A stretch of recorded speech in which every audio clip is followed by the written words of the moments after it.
2026 সালে ফেব্রুয়ারি মাসের জাতীয় নির্বাচন সুষ্ঠুভাবে আয়োজন করার জন্য জাহাজ ক্রাফটের পাশাপাশি 5,000 নৌবাহিনীর সদস্যদের করা হচ্ছে বলে জানিয়েছেন নৌবাহিনী প্রধান admiral M Nazmul Hasan. Midshipman 2023 alpha ব্যাচের প্রশিক্ষণ সমাপ্তিতে চট্টগ্রামের বাংলাদেশ নেভাল একাডেমিতে আয়োজিত রাষ্ট্রপতি কুচকাওয়াজে প্রধান অতিথির বক্তৃতায় কথা বলেন তিনি। জহিরুল ইসলামের ক্যামেরায় প্রণবেশ চক্রবর্তীর প্রতিবেদন। কালার এক্সপার্ট, জর্জ স্যাপ এবং মাইল্ড অন হ্যান্ডস টেকনোলজি সমৃদ্ধ অরিক্স ক্রিস্টাল ওয়াশ আপনার লন্ড্রি এক্সপার্ট।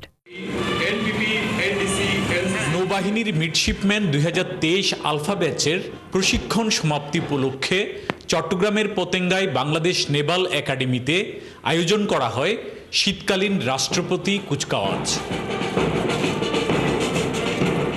এতে প্রধান অতিথি হিসেবে কুচকাওয়াজ পরিদর্শন ও অভিবাদন গ্রহণ করেন নৌবাহিনী প্রধান অ্যাডমিরাল এম নাজমুল হাসান।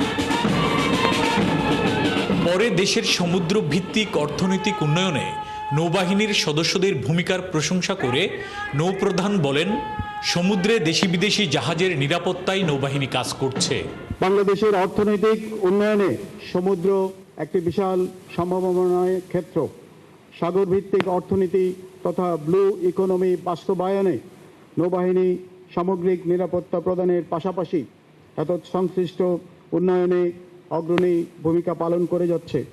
তিনি বলেন, আসন্ন জাতীয় সংসদ নির্বাচন উপলক্ষে জাহাজ ক্রাফট ও নৌ সদস্যদের প্রস্তুত করা হচ্ছে। নির্বাচনে কাজ করবে 5,000 নৌবাহিনী সদস্য।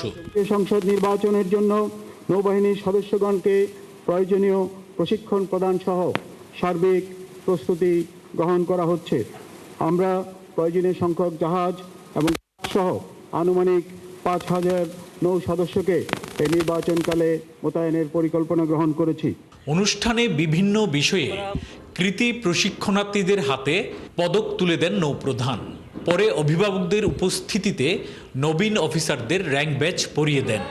আমি মনে করি যে নারীদের বাংলাদেশ নৌবাহিনীতে সামরিক কর্মকর্তা হিসেবে অবশ্যই যোগদান করা উচিত। বর্তমান মেয়েদেরকে আমি উৎসাহিত করব যে তারা যেন নৌবাহিনীতে সামরিক কর্মকর্তা হিসেবে যোগদান করে। বিএনএ যে মোটো অনার ডিগনিটি অ্যান্ড প্রাইড, এই মোটো ধারণ করে আমি আমার দেশমাতৃকার সেবা করে যেতে যাচ্ছি। আমি অনেক গর্বিত আজকের এই দিনে আমার মেয়ে কমিশন প্রাপ্ত হয়েছেন। এবছর নৌবাহিনীর 2023 আলফা ব্যাচে 2 নারী সহ 31 জন মিডশিপম্যান 3 বছরের প্রশিক্ষণ শেষে সাব লেফটেন্যান্ট পদে কমিশন লাভ করেন। প্রণবেশ চক্রবর্তী, 71, চট্টগ্রাম।